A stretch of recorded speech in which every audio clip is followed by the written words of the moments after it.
अशी रंगबिरंगी फुले दिसली की मन शांत होतं, पॉझिटिव्ह एनर्जी मिळते. अशा फुलांनी दारातली शोभा वाढते, वातावरणाने मन प्रसन्न होतं.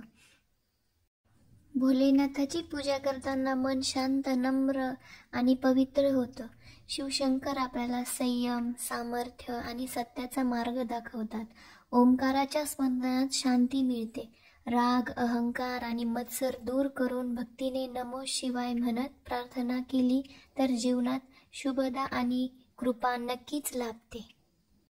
शिव म्हणजे शक्ती, शांतता आणि समतोल यांचे अद्वितीय प्रतीक. भोलेनाथांची भक्ती म्हणजे साधेपणाला मिठी मारणे आणि अहंकाराला दूर ठेवणे. शिव आपल्याला संकटात धैर्य, अडचणीत मार्ग आणि जीवनात सत्य स्वीकारण्याची प्रेरणा देतात. त्यामुळे शिव केवळ देव नाहीत, तर जीवन जगण्याची एक गहन शक्ती आहेत. ओम नमः शिवाय. Please like, share and subscribe my channel. Thank you.